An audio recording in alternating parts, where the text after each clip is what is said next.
We are Absurdly Nerd, and this is our top 10 games of 2020. We're revisiting this here in the year of 2022, or whenever you happen to be watching this video, actually. We wanted to do this series, kind of revisiting years from the past, because I feel like every year people do lists from that year, and you got this recency bias hanging over you. Which when we do our 2022 list, it may be recency bias. Right. I mean, that's just naturally how it is. It's how you feel about it at the time. But I think revisiting something after a couple years have passed is a healthy thing to do, especially when it comes to video games, because, you know, your opinion changes. And no spoilers just before you get started. Yeah. This list was cool to come back to because I didn't have a PS5 during this whole year. And this is the release year of the new consoles, so I didn't get to play console exclusive ones. So it's kind of fun to get to add those in there. Yeah. Adam. Yeah, and a lot of things came out right at the tail end there too. So this will be 2020 is an interesting year. I'll put it that way. It changed a lot from how I initially felt about it. Because when we talked about this on our 2021 list, check that out up here. I said it wasn't a good year, and I would have stood by that until I looked at the games that I played on next gen, and also a game that I played in 2021 that released on consoles. We'll get to it, but there's a game that came out on Switch that I wasn't able to play, or I chose to wait on playing. Do y'all want to go with honorable mentions first? Yeah. Well, we can. I feel like there's enough of them that it won't be like giving anything away.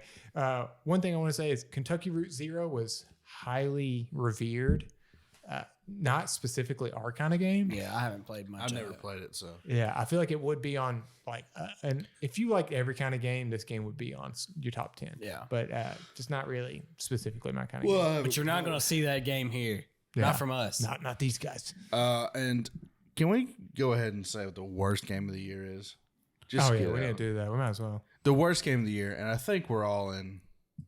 The Last of Us Part 2 is the worst. No, the worst game of the year, Marvel's Avengers. I would say, I don't know if I'd say the worst because there's some shovelware out there. The most disappointing game of the year, definitely, was Marvel's Avengers. Like that game, I had so much hope for it, and it was garbage. Was that 2020 or was that 2019?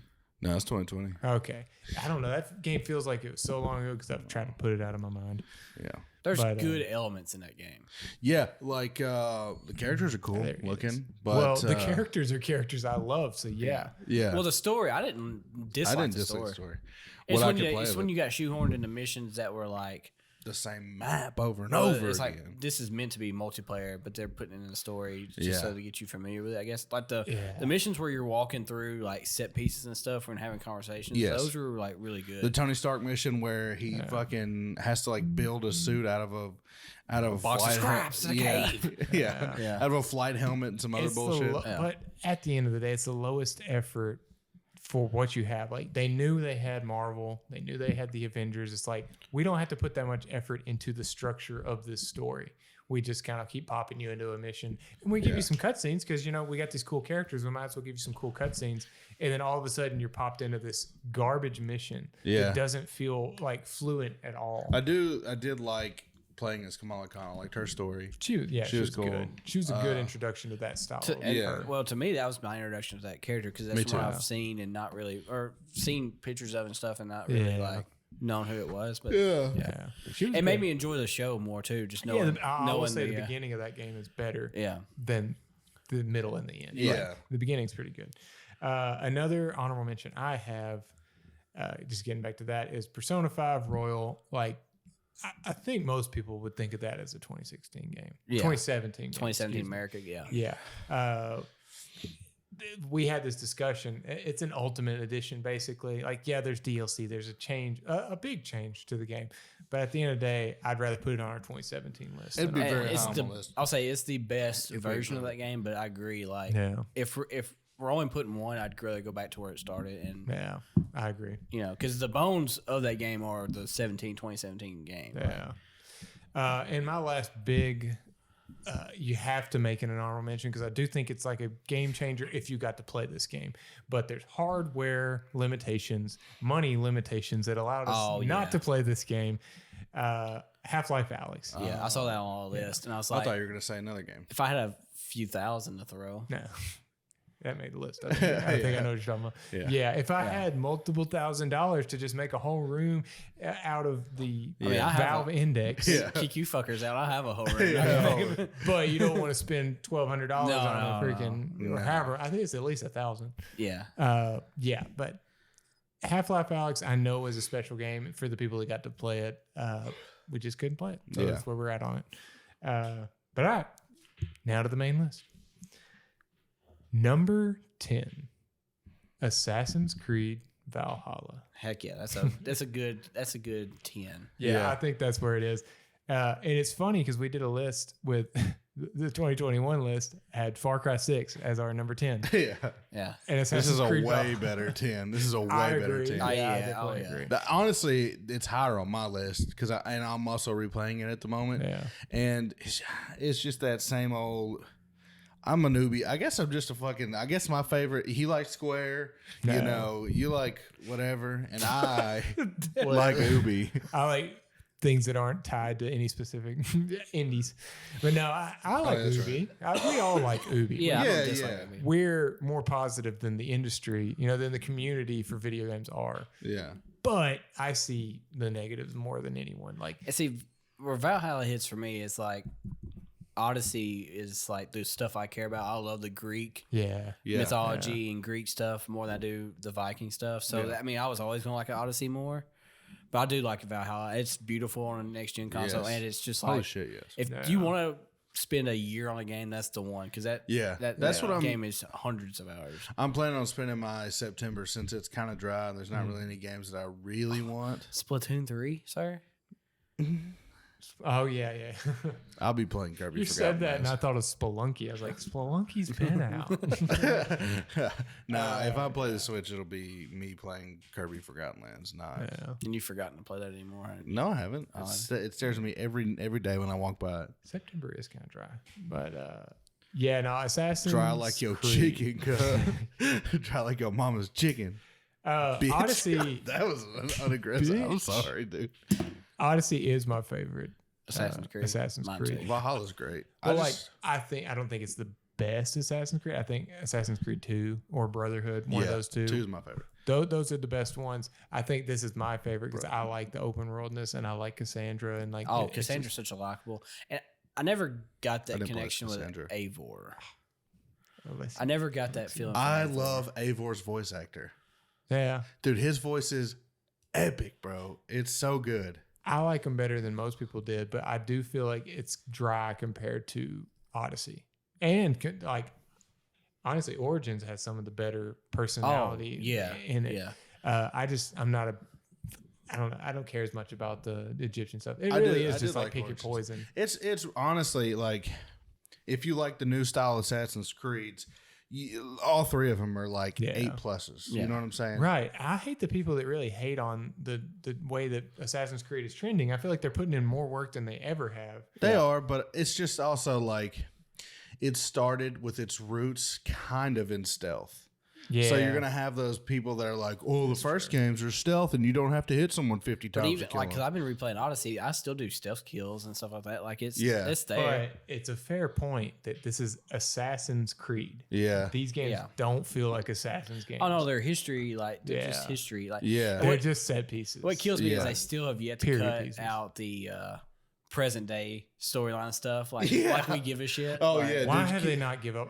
I will say Valhalla stopped as like there's not much. It's not as bad. No, but see, like it's pretty much all optional now. Yeah. So for the story, you like come out and you're in your her for a minute, and then you can choose to go right back into the Animus, or you can like read on their computer and walk around and look at shit. And there is a cool thing, like they're in America, and then you see Eivor's bones. And you're like, how did Eivor get here? Yeah. And so that's cool, but then the rest of it, I just... I'm just over all of that stuff, personally. Yeah, don't give a shit. And it like, as soon as they killed Desmond off, it was just like, okay. Yeah, I don't care yet. But they made that girl betray you? Like, why would she help you and then betray you? I don't understand. I do think that Assassin's Creed Valhalla is the perfect 10 on the top 10 list.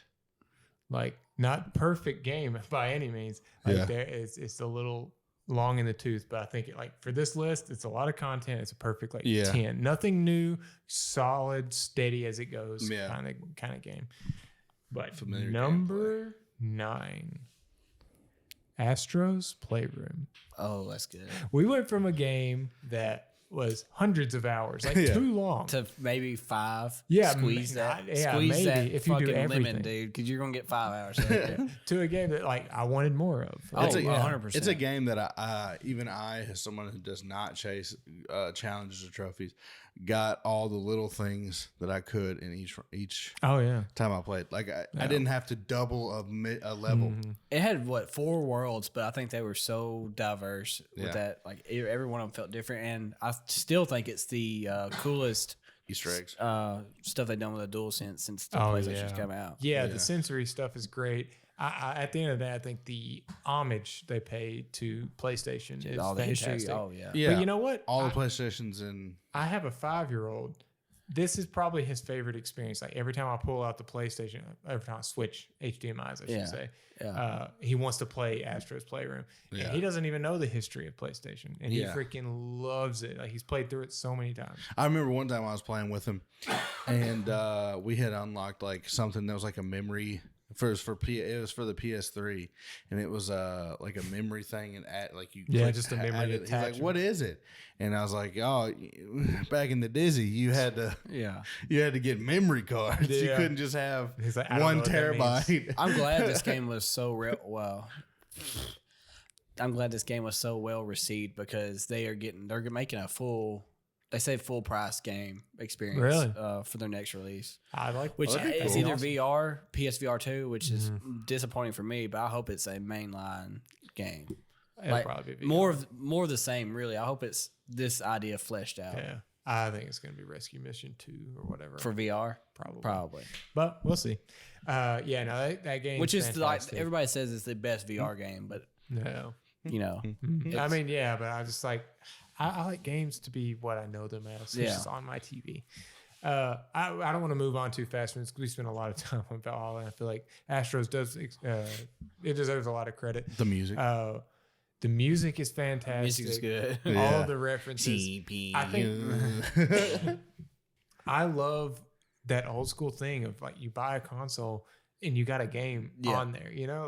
It's special to you.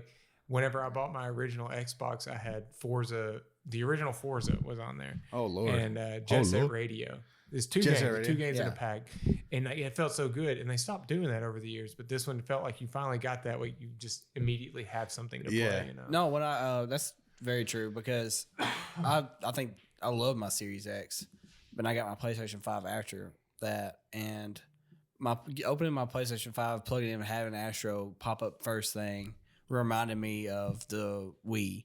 Of having Nintendo's the Switch Sport, or the sports Wii Sports. Yeah. Good God, I don't know why it was so hard. Which is unfair to say, because Xbox has hundreds of games launched in with Game Pass, and you usually get a free trial with that. Yeah, that's what I was saying. But this one, this felt like old school, Mario 64 in the box, because I think my Nintendo had Mario 64. I think I got it late. I mean, I can see that. Yeah. Maybe later. It felt like it did, but maybe I'm just bullshitting. Yeah. But it did take me back to Nintendo for sure. The Christmas morning playing sports, that was awesome. Yeah. Wii Sports. I think when I bought my Xbox One, they give you, it was before Game Pass, so you got a free month or a free 3-month trial of Gold, Xbox Gold, and they had games with Gold. So there you go. Okay, but moving on. Number 8, Crash Bandicoot 4. It's about time. It's about time, baby. It's about that time. I love this game, and I'm so glad it made this list, but I still hate the suffix or the subtitle. The it's about time part? Yeah, I don't like it. I get it, because it's obviously this game is about time. Sure, but it's silly. Oh, they're making a Crash for it? It's about time. Yeah. It's about time. Yeah. The game is so good, though. If you're a Crash fan, there's nothing better than this. Oh, no. I don't know where they go from here that's any better. It's so fantastic. But I would take 5 more of this. I'm happy with it. Yeah. Felt completely. But I don't know why this game doesn't get more credit. I wish I could beat this game. clean.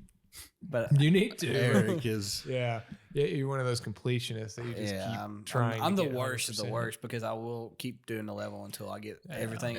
Then I'll move on. No, that's fair. I did halfway through. I was doing that same thing, and I was getting a little frustrated, and I took a little bit of time. It's the hidden boxes that throw me off. I'm like, make it through the whole level. I'm like, didn't play it. I did play it, but I like the other day, honestly, and I was just like, I'm just gonna go through the level. I do not care. At first, I was like, I care about the boxes, and then I went to one level where I missed 2 boxes, and I was like, not going back. So. Yeah. Tough. But I will. I'm like, damn. It's so easy to just restart a mission. Though. Like, yeah. I don't know. I think what made me stop doing that though was like the side stuff where you're at Cortex's lab and you have to jump on every box. I hated those. And I was like, I'm not gonna 100% these. Well, those are just like they're so tough, and it's just like the same background. I don't know. It's just like they're kind of boring. At the end of the day, but I do like the character switches. It's like the Tanya or what's her name? Tana. No, going to Tana.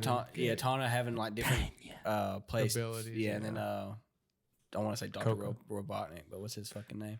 Mr. Roboto. Oh, Neo Cortex. Yeah. I didn't know if you were talking about Engine or you play as him, and then you play as Dino Dial, right? Dino Dial. Yeah. Dino. Yeah. I like that they which is good. I like that they put in these little missions. Like you play as a different character. It changes up enough that you're like, okay, this is. You get to see like a different perspective, I guess. Obviously, this game was never going to be like the #1 game of the year. I don't need games like Crash to be the #1 game of the year. I need them to be top 10 games. I'm happy with that. And this was Toys for Bob, right? Yeah. See, they've released a roadmap of like, not really a roadmap, but of like a look at history of all their games. Yeah. And there's a question mark for what they're working on next. So maybe they're working on something It's new. either Crash 5 or Spyro 4. Yeah. But with them getting acquired by Xbox, we could always get Banjo 3. We could. And I think Eric wants Banjo 3 so bad. He wants it more than anything. I just feel like it's way less time for them to go ahead and put Crash 5 out because they already got the assets. I feel like they'll do the Crash and Spyro thing for Banjo where they'll release a remake of the first 2 and then go off the hype of that. Totally fine with it. Yeah, that wouldn't take any longer than a sequel. No, and it's only 2 games, and it's, No, I'm totally fine with that. But yeah, no, great game. Glad to see it with Xbox because I think they're going to appreciate having a mascot. And they need it. They need a good mascot. We do have a mascot. His name is Master Chief. We need a good mascot. One that's not riddled with... No, one bad game. It's not even a bad game. We'll have that whole discussion. Mascots. We'll have mascots discussion. Number 7. Cyberpunk 2077. Well, y'all take it away. Let me get the whole I will say, this game fucking rocks. I was watching somebody talk about it today because we watched the top 25 list of whatever. Yeah. And they were talking about how great it was, how it was beautiful graphically. And I could not disagree more with that guy. No. This game, played it on Xbox One, it fucking looked like I was playing in a gravel pit, dude. No. Like everything was grainy. It was so buggy. It was awful. And as a guy who let the hype get the better of him, I fucking wanted to throw I got so pissed off at this game.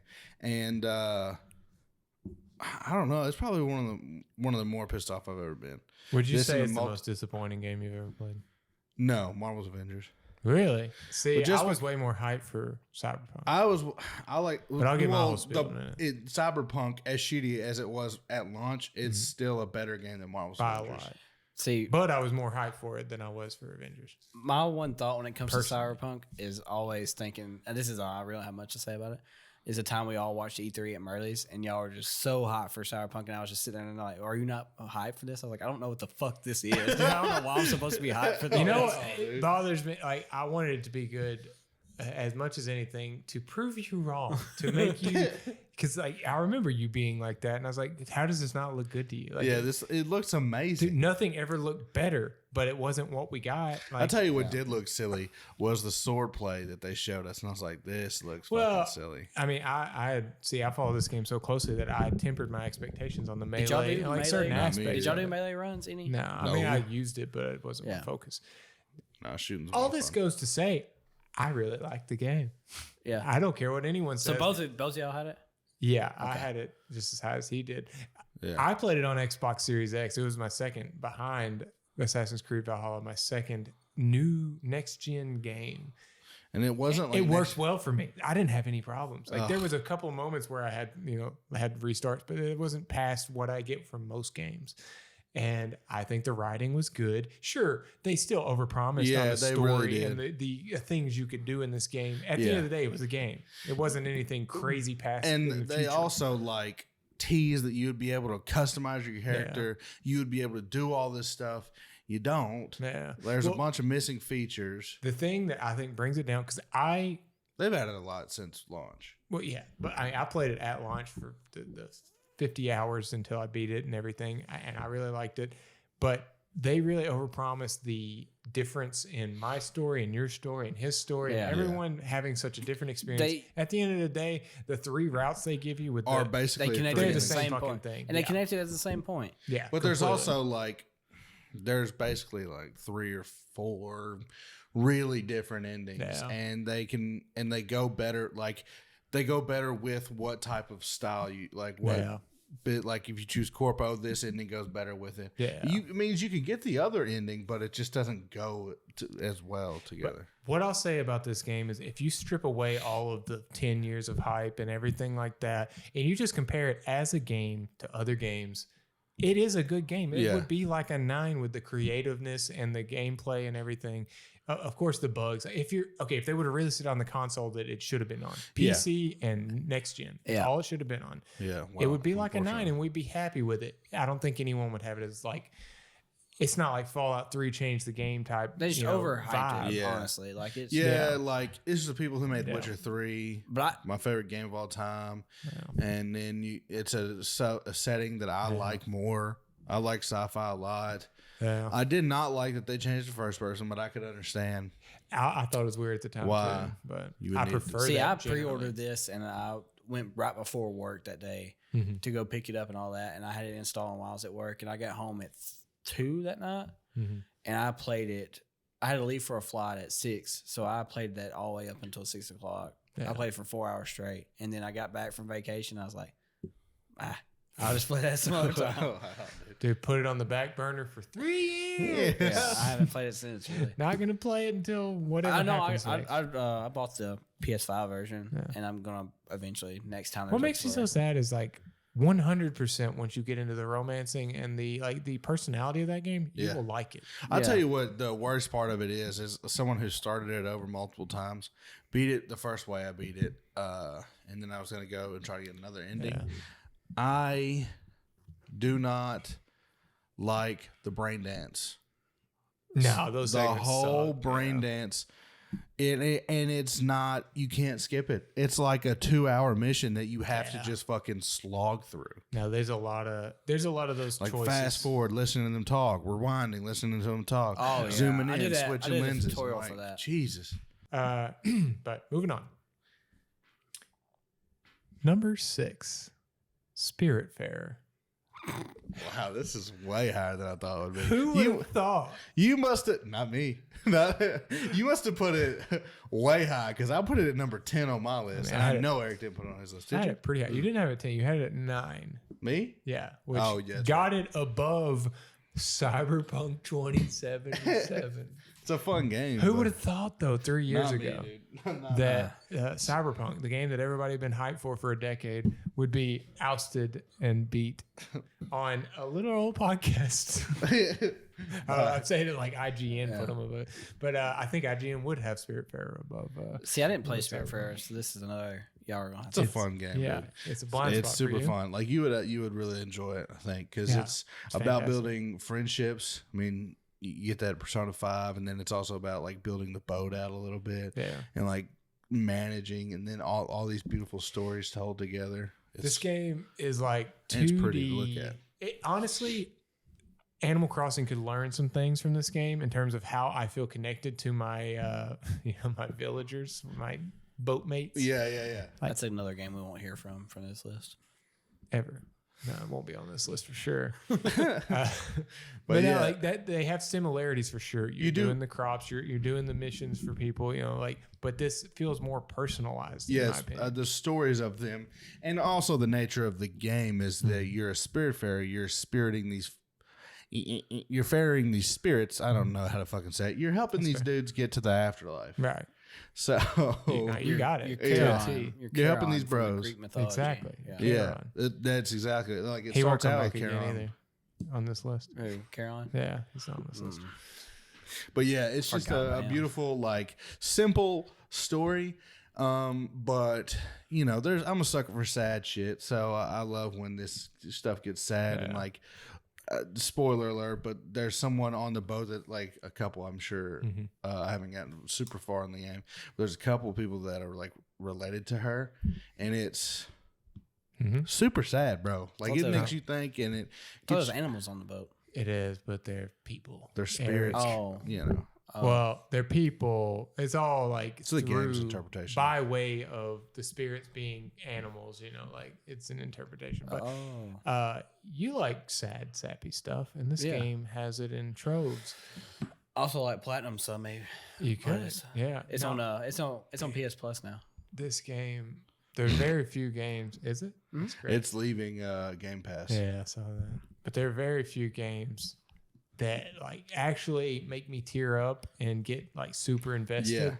And this is right up there with the most of them, man. Like, and I'm a big sissy, so I will cry at pretty much anything. It takes a lot to make me cry. It's just, this is joking because I cry at the drop of a fucking hat. This game would have been higher on this list by way of me having it higher, but I had one freaking bug that ain't there now because they fixed the system. Where my shit got saved, and every time I came back to the game, it wouldn't let me fare one of the spirits. I couldn't take that one, so I couldn't do any more. In the game, I had to restart. And I played this game so slow because I liked every moment of it. Yeah. 50 hours in, I had to restart. Oh, no. And I was like, I'm not going to take the time that I did. Yeah. So the second playthrough, I rushed. You didn't feel as fulfilled, too. Right. Yeah. And I ended up beating the game in half the time that I spent with the first playthrough, which is only halfway through. Yeah. And so, like, that's the only reason that it's not, like, top 2 or 3 for me. Yeah. Is that there's that one bug. And I don't blame the game. Like, I mean, I do. Like it's a bug. It shouldn't be there, but that's just how things are nowadays. Yeah. But number 5, Final Fantasy VII Remake. That's a damn good game right there. Eric's glad to finally talk about it. Yeah, good Lord. I've been on the bench for a while. No, I went into this game expecting, like, I haven't played. I know the story beats the 7, the big moments. Yeah. But beyond that, I never played 7. It's out of, like, I'd go back to try to play it now, and it's not. Yeah. To me, it's just like, what the fuck. Well, it's just past your time on it. Yeah. So playing this, I was just really getting into all the character building out and all this stuff. And they're like, well, it's just the first act of the game. I was like, oh, they're going to have to make 8 of these games. But they've confirmed now it's 3. 3, yeah. But I think it was awesome. And it just, every chapter, they do chapters so it's easy just to jump off and come back the next day. But I feel like there's so many just storytelling moments in every chapter that it feels, what's the word I'm looking for? Like Last of Us Part 1, you would say is not needing of this. But I feel like this remake did a lot for the original game. It needed to be brought to the modern. Developing these characters more and give them like... Oh, okay. No, that's like fair. Jessie is one of the ones that's with you on the first mission. And she shows up throughout the 30-hour game. I mean, the 30 hours I spent with it. But it deserved the remake for sure. Yeah. Like, I get the hype. This is the only game on our top 10 that I didn't have on my list personally. I just don't. It's not my kind of game, but I appreciate the game, and I know what it's done for the industry. I almost put it on my list, but then I was like, I remembered Assassin's Creed Valhalla. I was like, I actually played like 20 hours that game, and I like that game. But Final Fantasy is not my jam, but I understand why it is so many people's jam. Yeah, and then this style, I grew to like the combat and stuff. I mean, they made it enough where I could get through it. Yeah, I still prefer Final Fantasy X to turn-based. I love turn-based combat in RPGs. Cretan. But yeah, the combat in this did feel a little bit like a placeholder. Yeah. It was like, okay, we'll get to the next area through this gameplay. You know, it's not bad by any means. But it's not bad at all. It's just not the what it wasn't what I cared about playing this game. Sorry. No, I just had get help. Get help. It was always like the next story moment. That was all, and like the exploring the little hubs and stuff and doing side missions. I did every side mission there was, but it was always, but like the combat was just there to move me to the next set piece. Yeah. Beautiful game. It's one of the prettiest games I've played in a long time. Yeah. Favorite part of that game is when, what's his name? Barrett. He's in the damn elevator and he's like, can you hear the earth scream? Can you hear it? And then whatever his name is it Cloud? Yeah. Get help. No, he said, you hear those voices? Get help. I was like, what a dickhead, dude. No, and then get help. I love that they, you know, I didn't know if you fight Sephiroth in this part of the game, which spoilers, that's the final boss of this one. But I was like, oh, we won't really see him much until part 2 or part 3. And then he showed up at this and had that badass theme. I was like, here we go. Yeah. But yeah, I think it's a fantastic game. The one-winged angel, Sephiroth. It's still so weird to me that this game is going to be 3 parts. Like I don't know. Yeah. It was one game. Like, I understand that the way that they're rebuilding game was it out done, adds more to it, but 3 games though. It kind of, you know what it reminds me of is The Hobbit. It's like, come on, man. That is one book. Why is it being turned into 3 movies? Like, I wish it wouldn't be quite as stretched out. Where they ended the first part 1 isn't even to the open world part of that game yet. Yeah, that's where part 2 takes over. Why? Like, it could have been. Yeah, but I liked the stories they told in that time. Like I feel like they didn't waste time. Yeah, I mean, I don't hate it. We'll see where it goes. I just generally like something new and creative. Like the world we live in, pop culture wise, is so remake oriented or sequel oriented. It's not much original IP, and that's what was so impressive about Final Fantasy growing up. Is it was always a new story. Yeah, every time. Right. Even their movies. It took me so long. We got this thing. We're going to turn it into 3 games. It took me so long to realize that the games weren't connected, and I didn't have to like. Cause it put me off. It put me off for so long. I'm like, how am I ever going to play 15 games? Why the hell would I jump in? Yeah, why don't I jump in now? Yeah. More than 15 games. Looking at you, 13-2 and shit. Thanks for making me play all your games. Yeah, I like that better personally, but that's just me. But no, it's just you. I started with Final. I like something that feeds into the next thing. I've started Final Fantasy X over, and I'm just enjoying having that nostalgia of being the one I started with. So. Yeah.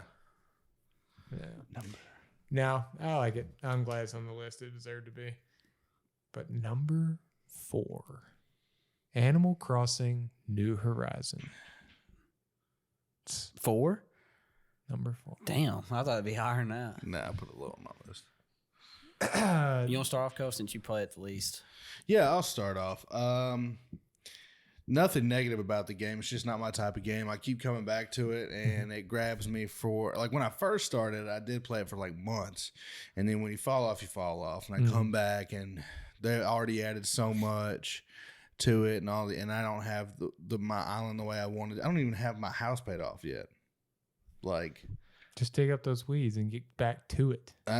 No, I didn't want to. I didn't want to. I have tried to get back into it a couple times. I envy you. And then play it like every week and then stop. Yeah. This is one of the few games I could probably think of in all gaming that I have 0 flaws or complaints or problems with.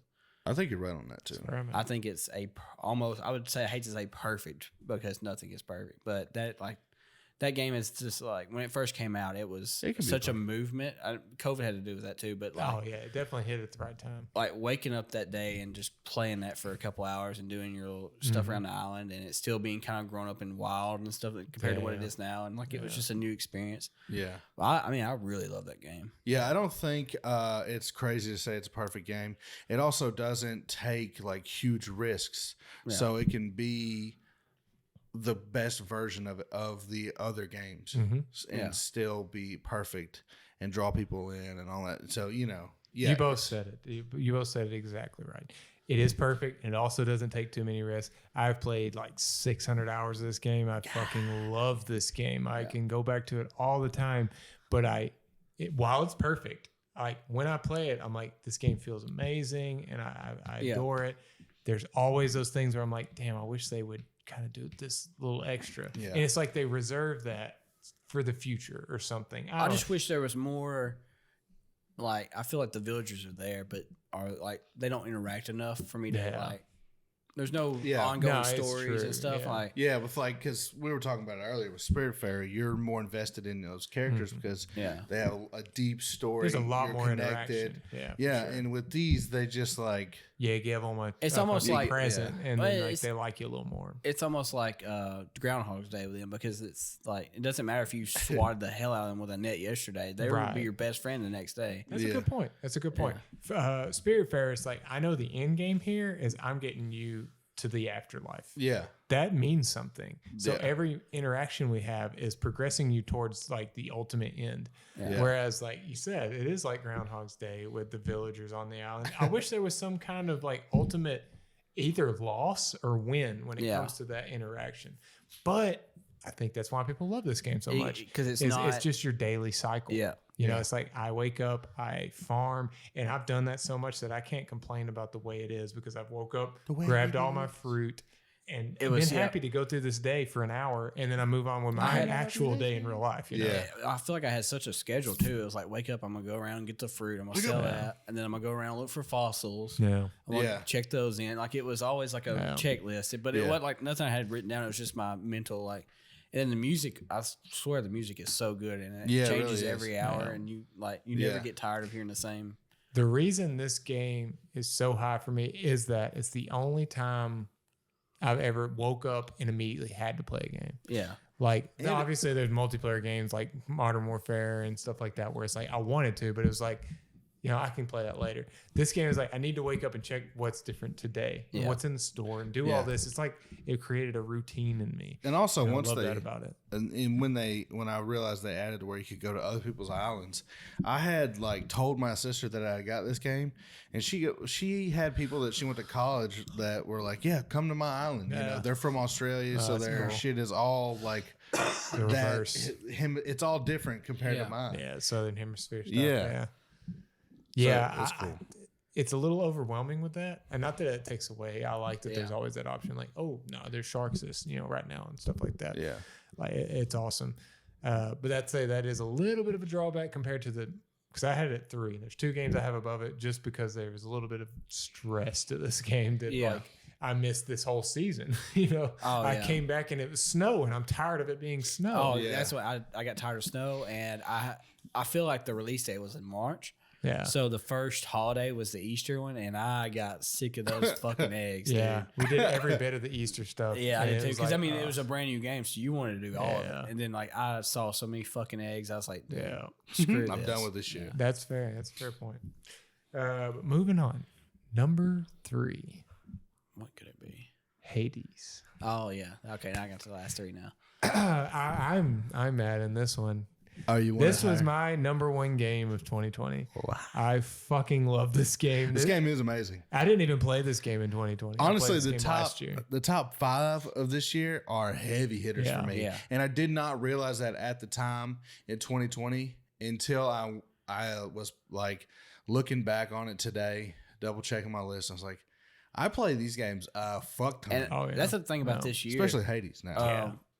This year has, I would say, games I would put in my top 100, and I can't say that for every year. Oh yeah, I mean, like, really, the top half of this list is like all games that would be there. Yeah. I've got 3 on this that would be in my top 100. Yeah. When it comes to Hades, it breaks the mold in. I have tried multiple roguelikes. See, same here. I do not care about them. I can't get into them. This one is amazing. It also pairs a Greek mythology, which I love, and then going back recently and like rereading some of the old books that I read growing up that had to deal with that. I'm like, I'm gonna go back and play Hades, and then so you're learning a new story too when it comes to that, because it's like different versions of different things are like candy coated or a little bit different. So you can piece together some things, and it's just the combat, the voice. I like the voice of Zagreus. I think all the voice acting is great. I think that would really I like every character. I don't care for Zagreus that much, but I like all the characters.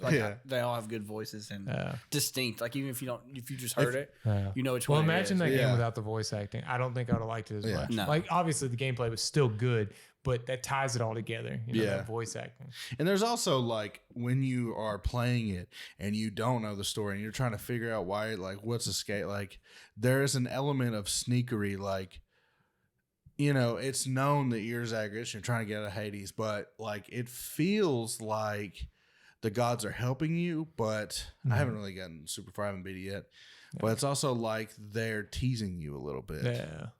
See, that fits with Greek mythology. Yeah, that's why I liked it, because I beat it 4 times as far as like you gotta get 10 runs to get the tree, and I beat it 4, so I got 6 to do, which it's easy to jump back on there. Like I noticed that the other day because I haven't played it in like a year, and I just wanted to do a run and try out cloud streaming on the Xbox. So I was like, I'll just try Hades, and it ran so good, and I remembered the controls. Like it was just right up like where. There's a lot of games, a lot of them on this list that you can't just jump back into. You can't just jump back in. Yeah. Like if I wanted to jump back into Valhalla, I had to start it over. Yeah, it's not even a hard game. That is a good point for this game. It's not even very like ease of access. You kind of get it right back immediately. Yeah, but this game is an arc for me, where I started it. We hadn't started this podcast yet, but it was like in the forefront of our minds that we were going to start this podcast. I was like, I feel like I need to play this game at one game of the year with a lot of outlets and everything. I was like, I need to try it. So I was just like, I'm going to try it so I can talk about it. Yeah. I didn't expect to like it like I did. Loved it. And I was like, okay, I need to beat this one time. I need to beat one run. I beat that first run. I was like, well, that wasn't like the end of the game. So like, I'm going to beat it a couple more times, just see what happens, like if it really changes anything. And it did. Like every time there was a little more unveiled. Yeah. And it like, because it felt small when you just beat it the one time. Yeah. It's like, oh, well, that was short. It's over. It's not at all. No, it's so much not over. But what a feeling it is to beat Hades that first time. Oh, yeah. You feel so proud. Yeah. But once you beat it that first time, you feel so competent every time you go back in. You know you can do it now. Right. Yeah. And every time is easier after that. It's so gratifying. By the time I beat it the 10th time, I was like, it is up there with some of my favorite games ever, because I felt so in tune with this game. You have to beat it 10 times in a row. You have to love it to do that. Yeah. And you can also say that with any boss in there. Like once you get to Megara, you're like, Megara, however you say her name, you're like, I'm never gonna beat her, and then you beat her, and you're like, that was easy. And you get to the Hydra, which spoiler alert, beat them on the first time. It was super easy, and I was like, this is fucking easy compared to Megara or whatever. Yeah. But then you get a different build. Then I get to that's another thing I was gonna bring up is I love that the bosses change. Yeah, like that adds a little bit of like. When you're replaying it, you're like, oh, okay, this is different.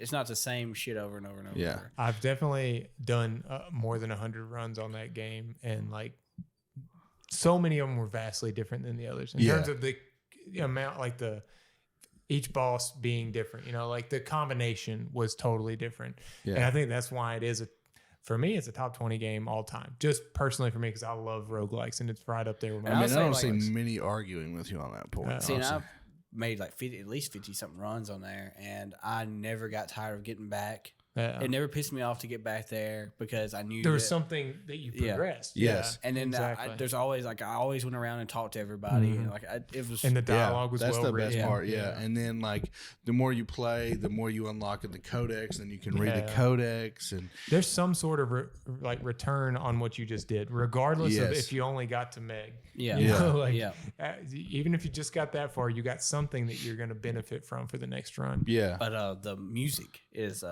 some of the best music I've heard in a video game. In every area, you remember that area for its music. This is really one of those big boy games, and I think the next 2 games are, I think it's to me it's the top 4 of these that are just like the big boy heavy games. Hitters, the Mount Rushmore of 2020. Someone for sure. Yeah, I mean, I guess you'd say the top 5 because Final Fantasy a lot of people would, but it being a remake, I kind of like. Yeah, it's a remake. It's a good remake for sure. But number 2. The Last of Us Part 2. Do you want to change it back? Shit. Do you want to change batteries? Yeah. I think you misspoken. Meant number 1. You think so? I think it's a great game. No, it is. I've been verbal about my disdain. Yeah, I definitely have some disdain about this game. That doesn't mean it's a bad game. I think in a lot of ways it's the best game ever. There are a lot of things about this that are unrivaled. Got that on film? Yeah, no, like it. Especially the gameplay. So. The gameplay. See, I'd argue the gameplay's good, but like long-winded. I think it's intense. It is. I don't think I've ever played a game like it. I think the gameplay is fun at times, but there are times that I'm like, I would rather just not do this right now. Yeah. That's just me personally. Like, it's so, like you said, stressful is a good word for it. Oh, yeah. It's an extremely fucking stressful game, which is part of the appeal of it. Is like, it's so involved and stressful. Yeah. Now, all of my problems are with the story and the decisions they made.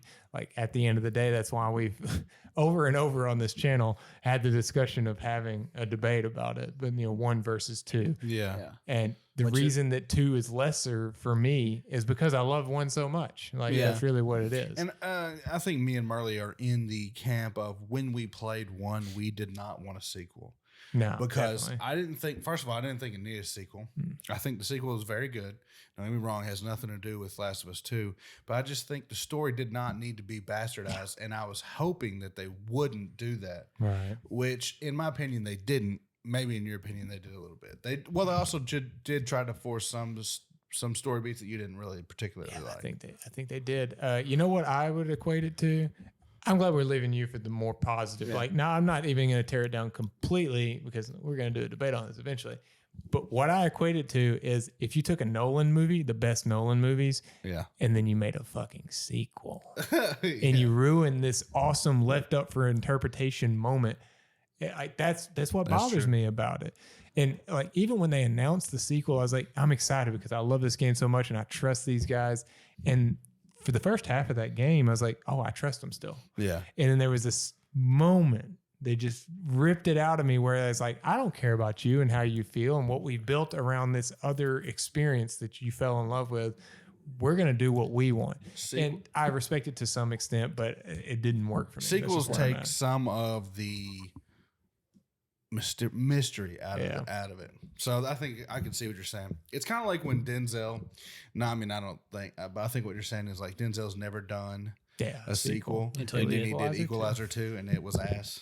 Yeah, this ain't that bad. I just know that this game, from what I've played and what I've seen, it's a very intense, beautiful looking game.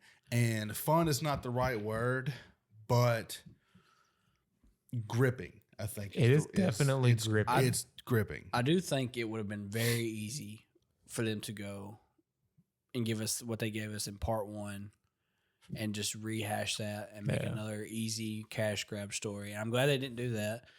The story is pretty mixed, like across the board. People either love it or hate it. Mm-hmm. Yeah. And I'm just kind of glad they went with a story that they wanted to tell and not really another Joel and Ellie across the states.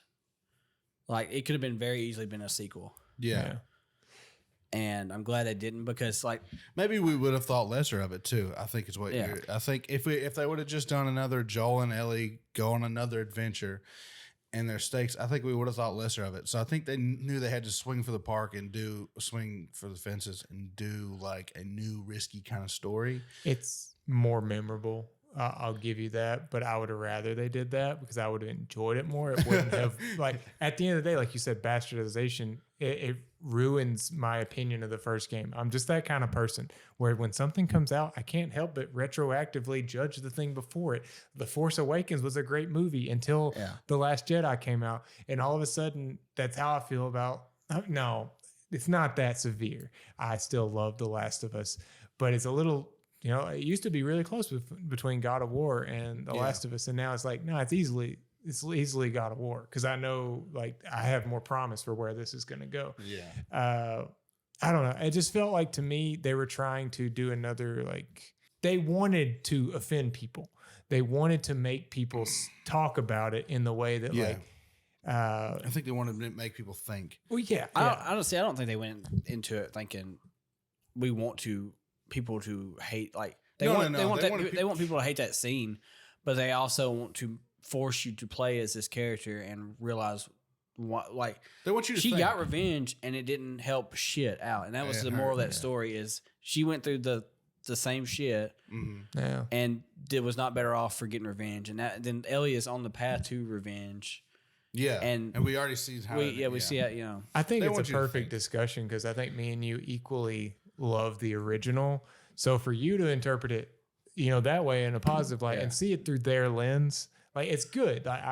Sometimes it's just that some people are going to like it and some people aren't, and that doesn't mean it's a bad game or it's just a fantastic game. It's just subjective. Like that's just what art is. Yeah. Like at the end of the day, it's going to be subjective, and subjectively, it didn't hit for me. Like it felt forced for me. By the end of that game, where you're doing the spoilers, when you're doing the last mission as Ellie, I did not want to kill Abby.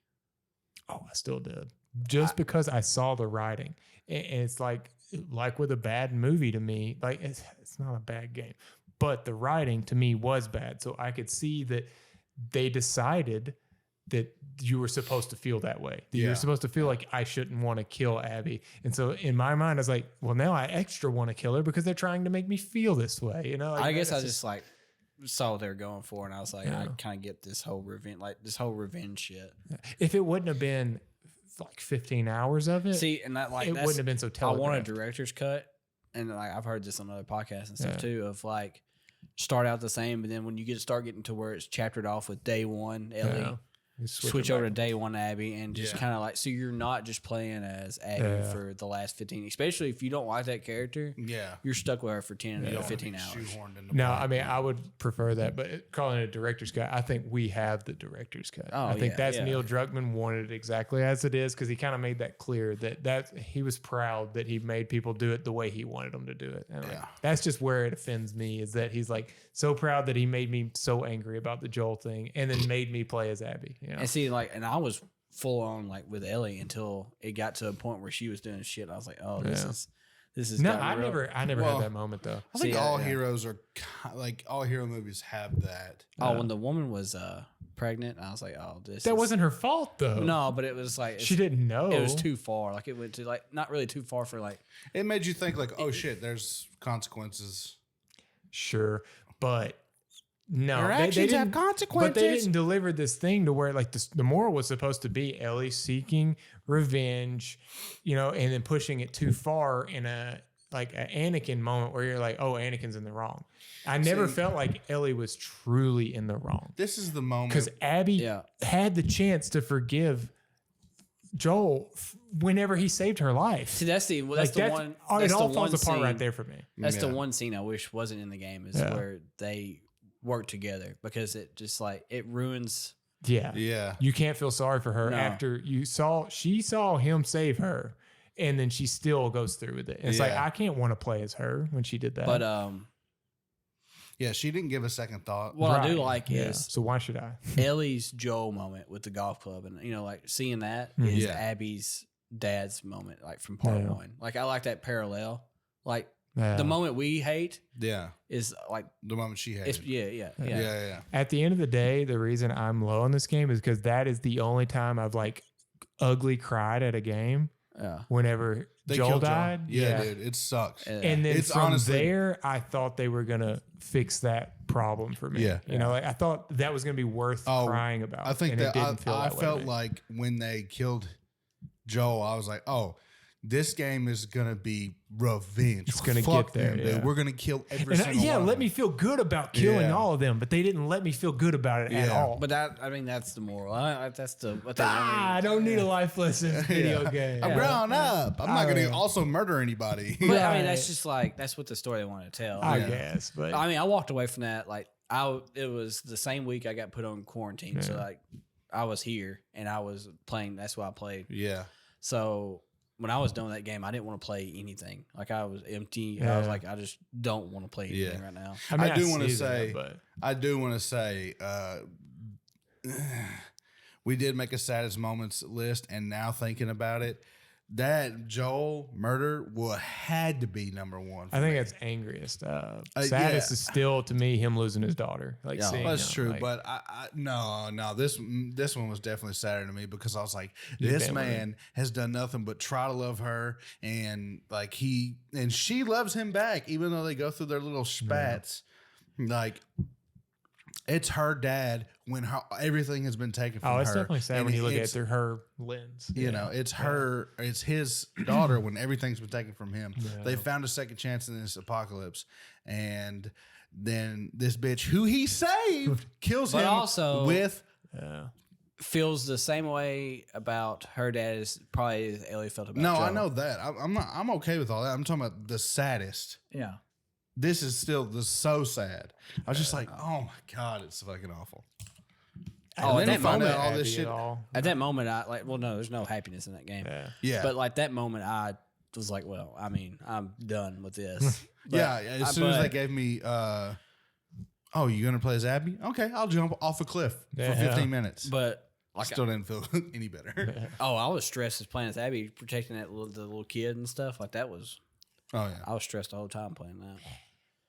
So I didn't want to. I mean, I liked. It all was rooted in this. They're making me do this for a reason, and I traced it back to why. As soon as they gave me the reins playing as Abby, I was like, anything they try to do here with like protecting the kid, I was like, I'm not gonna feel bad because I know they wrote this in to try and make me care about her. Well, you just don't want people to tell you how you're supposed to feel. That's what it is, and that's what you feel like this game is done. It wouldn't be a problem if this is the first game, but you put me through a whole game. And then all of a sudden, you're supposed to, just change exactly how I feel about these characters. That's really what it did. Yeah. This chick I still like Joel because my favorite was when he does that flashback, and he was like, "I'll do it all over again." Yeah. I was like, "Yeah, you're goddamn right." I mean, he wasn't. That's like the thing. It's just he wasn't a good person. Like, you learned that in the first one too. Yeah. Like, but this, when he talks about when he knows that those guys are, I love that part in the first one. Where he knows that those guys are thugs or they're bandits. They're fixing bandits. Oh, in the car. Yeah, and he's like, I've been on both sides of it or something like that. Yeah. It's like, oh, okay. I've been on. She's like, how do you know? I was like, I've been on both sides of the ambush. Yeah. I was like, oh, God dang it, Texas. But I think the reason this game is still really high for me is I would rather it be so controversial like this and make an impact than like Assassin's Creed Valhalla. I would say I had more fun with. Oh yeah, definitely. It's not special though. More fun, but this game is. It didn't piss me off the way this game did, but the fact that this game, this game could piss me off like that. And that's the reason why I'm glad they didn't do just a sequel. Straight up, we're going to do the same. Yeah. Well, I mean, I never expect them to do that, like in a Uncharted 1, Uncharted 2 kind of way. But like, I expect Ragnarok is about to be, a bit of a tear. Like we're going to be fucked up by the end of it. But I don't think it's going to piss me off in the way that this game did. I don't know. I don't think they can. I don't think they can. So? I think it'd be too much bad controversy if they pull a Joel and kill Kratos off. No, I think what. But I do think you are going to play a story in Ragnarok. We're kind of getting like I think we're going to have to kill Atreus. But yeah, we're getting off track. But. Yeah, I don't know. I hated when I was playing God of War that they're making Atreus bad, and I was like, are they going to end the game with him being bad, and then he kind of does redemption at the end? It's more like he's a kid. The paintings on the wall. We'll need to save a lot of this. Yeah, we got a lot to talk about here. For Atreus holding Kratos' body, and like he's dead pretty much in prophecy wise. But Kratos has also died in every fucking God of War. Yeah. So I just don't. I don't. Whatever. Most of God of War is you're digging yourself back out of hell. So But moving on to number 1 and our game of the year 2020. Yes, sir. Ghost of Tsushima. Great game. Amazing game, dude. I had this game at number 2, and it is fantastic. Yes. I'm level with you, and then I'll let y'all get into it. I didn't finish this game. I played 30 hours of it, and it was hectic. And I love the game. I really do. I don't love it like you do, but I know how special it is. And that's why it is number 2 for me, even though I haven't finished it. I still plan on it. I went back to it this year at the same time that I was starting Horizon Forbidden West. And I was like, this is a better game than this brand new game. Well, and that's really you're also playing 2 open worlds right there. And that's like, that hurt my head right there. I was like, oh, God. I think this is the better open world game as an open world I do too. game. I think it's better than Horizon Forbidden West. Yeah. Sure. And you've platinumed it, right? Yeah. Yeah. So I'll just say a little bit because you platinumed it and I want you to talk about it a lot more. But the story of this game, I think, is on par with Last of Us 2. I think the combat is better. And I think I had fun playing this game. Whereas in Last of Us Part 2, I did not have fun. Yeah. But it didn't take anything away from the game. It's just not that type of game.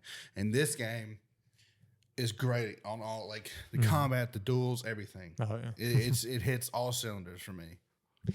No, yeah, I never get tired of that feeling of walking up to someone and squaring up, drawing.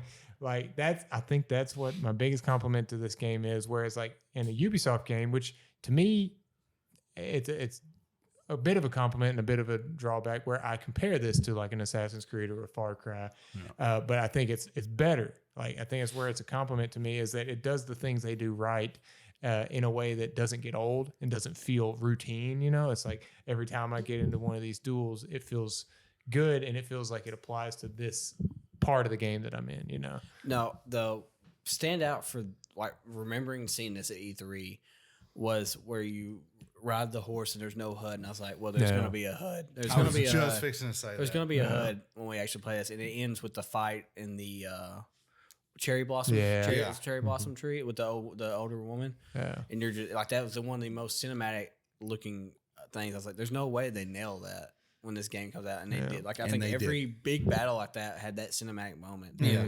crazy. And it's also the little things that are added to this game, like no HUD.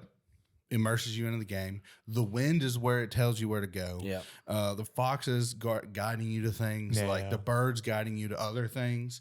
Like it's amazing. All of it settles into this world in a way that I don't know, it just all synchronizes, and you don't think about any one element as just a part of the game. It's like this world is. Even playing Horizon felt like such a step back from open. Like I think Ghost of Tsushima is like one of the best open worlds because you put a marker on the map. And you do not have to pull that map back up until you hit the wind. You just follow the wind, and it's just like you're always in that game. Like Horizon, it's like put either fast travel, put the thing on the map, and like you just it just felt like so open world. But like or like open worlds with streets, you can put one thing. You're like, is it this street? Is it the next street over? So you have to constantly keep checking your map. And this being in the time period that it is, and then it's just so much easier. Oh, it's so natural. And there's so much like just enemies marching and you just like random encounters, but none of them felt like, oh God, here they are again. Yeah, like, you could that's what I was going to say. Attack or go around over. I'm not trying to rag on Horizon because I do think that's great game, great series, and everything. But when you see a dinosaur, it's like, oh, they're on a path. I can see the path. You can literally see the path. Yeah. So it makes the world feel like, oh, they're planted here. Yeah. But like Ghost of Tsushima, everything feels like it's happening. Such a naturally. lived-in world, right? Yeah. Like even the enemies that you're coming across, it's like, oh, I can see. Yeah, they're on duty, so that's why they're guarding this. That's why they're on this path that they're on. Like it doesn't. I never question it. And then all the missions, you believe why you're doing it. The people you're talking to go and do these things, and it all makes sense the way it ties together. Yeah, the immersion on this game is not easily broken. Right, exactly. The way this is like such a small thing, but I loved it. Like the way that the missions start and would zoom in on something like so minuscule and small, like a bowl on a table, and had the mission title. Yeah. Felt like I was watching a samurai show. Yeah. And like this was like this episode of the week kind of thing. Yeah. Like the cinematography, it does feel like that. The way I did that, like I would just clear the fog and I would just keep going to like waypoints, and I never was like, oh, another fox to follow. Like, it was always just different enough to where I was like, this is just awesome. And then also, gear is always a big thing for me in games, and getting different colored kimonos, different types of kimonos, the hats, the straw hats. Awesome, dude. It's so satisfying to put your guy like, he looks cool in samurai armor, but if you're walking around with a kimono and you're just fucking dudes up with a straw hat on, the little straw hat with the the middle broken out of it. And you can only see his eyes. I'm like, this isn't sick. This is straight up like Samurai Champloo or what is it, Kurosawa film or something like that. Seven Samurai type shit. It's got all of that, and then the things that stick out to me are like when you're in the hot springs and stuff like that tie the in between stuff together and add that personality to your character. That you're just playing as Jin. It's not like you created a character, but you do feel like him. It's like a movie. You feel like him. It's also like samurais thought you had to have balance in all things. You couldn't just be a badass warrior who is a brawler. You had to be smart. You had to be able to write poetry, and you had to, be able to do the tea ceremony and stuff like that. And this game reflects balance so well, as in you're doing these badass duels. Then the next minute you're doing these badass raids. And then the next minute you're following a fox. To meditate, or you're sitting on a river writing haikus. Like it all has this balance of intense action and like not a whole lot of music, the wind blowing, the grass moving, just peacefulness mixed in with the combat. The balance is fantastic. Yeah, it's exactly. It felt so easy just to like, this was the canon experience, like going to write these poems. Like it never felt like I was just doing shit for mission's sake, or to just do them. Yeah, like it always felt important. But one of the coolest things was the like getting mobbed by a group of them, and you're just hitting parry and getting out of this. Like it looks so stylish. Like that game is stylish as hell. Yeah. And it's go ahead. One thing when it comes to the haikus, like in most games with that stuff, I'll get to gear points, and especially with Ghost Recon Wildlands, I was like, I'm gonna go ahead and get all the guns I want. So I would just go to all the points of guns. I felt like I cheated myself, and I felt like it was messing up the storytelling if I would just go get all the haikus or do all the duels. Oh yeah, I kind of just did stuff as they like you can't do all the duels because then the balance would be ruined. And I'm like, the story wise, the story you're telling, like you want them to do a duel and then a story mission, then a haiku to like wind down and then go to the bath springs or whatever, the hot springs. It's just you wanted to do it all. Not in a row. You wanted to do it all where it's balanced. I did a good job of switching back and forth too. Like there's sometimes I would just walk up and challenge them. Yeah. But there's some I just snuck in and I would just start assassinating. Another example of balance. I will say, we've been real positive, and like it is very positive. I still say this game's a 10. I think this year had multiple 10s.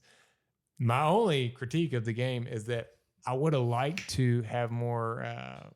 Like if I go all samurai, all honorable, see that affect the story. Yeah. But it felt like it really regardless, the story's going to be what the story's going to be. You're still going to have to delve into those like you have to sneak for some stuff, the ghost stuff. You have to sneak for some because story. it affects the story. Like, I agree with that. I mean, I know that's hard to balance, but I feel like don't present it in the way that like, it's an option to do it either way. Yeah. If you're going to end up following kind of the same story. And then like you could play either way, but it doesn't matter how you play because at the end it gives you option A, option B. Yeah. So like it doesn't matter if you play the whole game as a samurai, you can end it as a ghost, like at the end. Like and then the decision not say A ghost or B samurai, but you know what you're doing. Yeah. But thinking of the 10s for this year, I would honestly say there's 4 games that in their genre are 10 out of 10. Is that Animal Crossing, Hades, Last of Us, and Ghost of Tsushima? Yeah, even though I voiced my opinion of Last of Us, I do think it's a 10 out of 10 marvel of a video game. And Ghost of Tsushima, I think I said the other day, other than Dark Souls games, which are my favorite third-person like sword fighting games, it's just God of War that's above Ghost of Tsushima for me in terms of the way it makes you feel while you're playing it. I don't think anything else plays better. I can see that. I don't agree with you, but yeah. Wait, which one do you think's better? Witcher 3. But I like the world. We just disagree on that. I think Witcher feels a little too floaty, which is weird for that. See, my problem with The Witcher is crafting, but there's way too much in it. We don't have to talk about it. We don't have to as far as I always bring it up. But combat, my problem with Witcher is like if I'm fighting this guy, and then it's kind of the Batman thing, but it's with swordplay, and it doesn't really fit the game to me. No, if you see another guy over here and you attack him, he just sprints 20 yards away to fight that guy. And all of a sudden you're just doing this ping pong thing back and forth between enemies. That's just my thought on it. I like the way that Arkham feels better. It feels smoother than that. But that's a weird place to end it. So what are we going to say about Ghosts? About this year as a whole, I'd say. This year as a whole was actually, going back and looking now, surprisingly amazing. For being right in the start of a pandemic, this was I guess it's just a matter of games. I'd say it's a stellar year for gamers, because 2021 was okay, I'd say.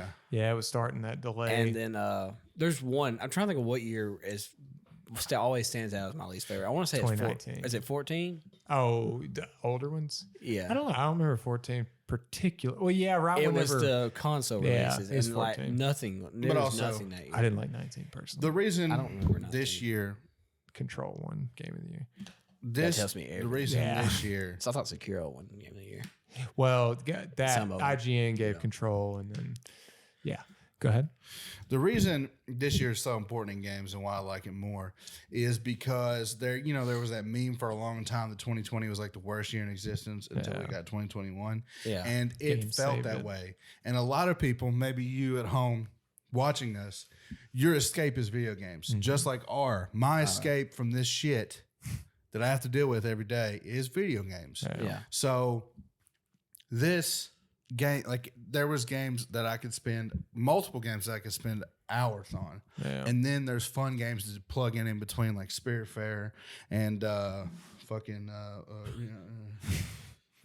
Crash, which I played for a little bit. Hades, Hades. Well, I put a lot of hours in Hades. But it's just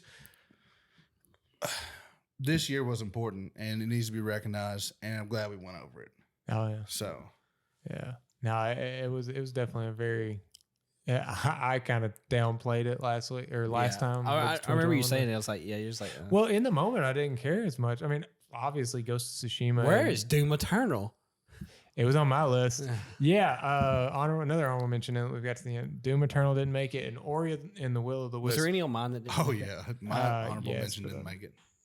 Watch Dogs Legion didn't make it. Hyrule didn't make yours. Oh, Hyrule, the didn't make it. Breath of the Wild prequel, but it ended, with not how Breath of the Wild started, so it was bullshit. I'm not gonna lie to you, I'm glad that one didn't make it. No, I love that game though. Like, I don't like those Dynasty Warriors games. Like it's not a, oh my god, it's a must play. But like it was a.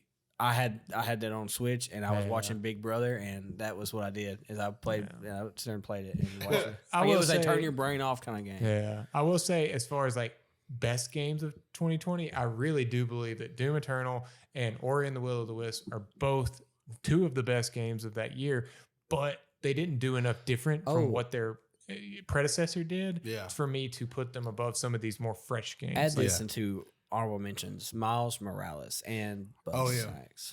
Bugsnax, yes. Miles Morales is the most meh thing I've ever played from a great game. I think it improves a lot of Spider-Man as far as like the mobility and all that. I think it's it's a little better because it's newer, but it made me like that game less. It just felt like a short cash in to get this new console out. I'm not saying it's terrible by any means. It's just, I don't know. It didn't do it for me personally. Yeah.